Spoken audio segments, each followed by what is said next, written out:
Cut din update. Ito yung highlights ng day 4 ng cut din sa pag-iikot sa mga sinihan for Hello Love Again black screening.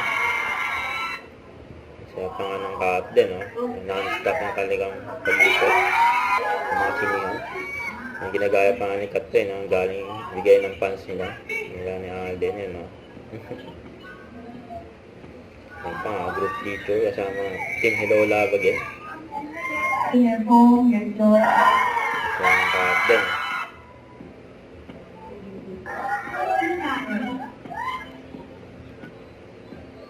May solo din silang black screening. Siyempre, meron din silang kasama. Ayun, may red carpet pa nga si Alden. Yeah, day 4 done. Let's go. Thank you guys for all the support. And tuloy-tuloy lang tayo. Reaching our first week. Day 4 done. See you again soon. Let's go. Sipag ng cut din. Ito pa nga, support pa nga, sila Leisam at Kea. Ayun, just for Alden. Ayun, yung biglang lumabas sa big screen yung pinapanood mo. Ayun, sana all.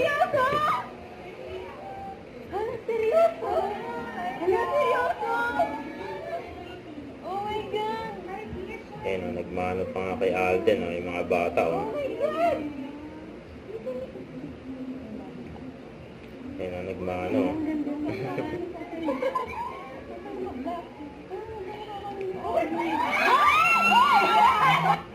Good afternoon, Cynthia Alden. Nice to meet you. Thank you for the warm welcome and for the cute gifts. Thank you.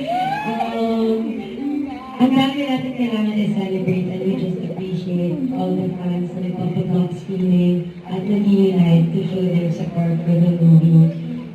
Sobrang blessed natin and lahat ng nangyayari kung hindi tayo nagtulong-tulong. So thank you for supporting Pisoy and thank you for supporting the movie as well.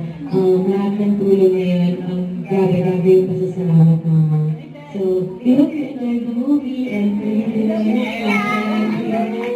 you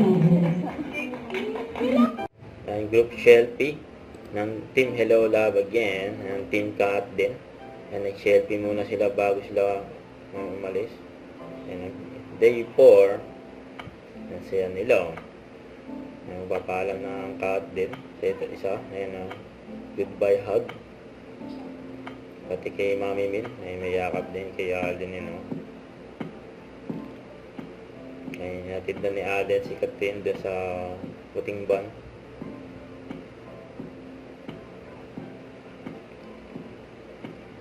Abangan pa iba pa mga nilang. Huwag kalimutan mag-subscribe, click ang notification bell kung may update. Ito po ang Mutual Reaction Vlog. Bye guys, thank you for watching.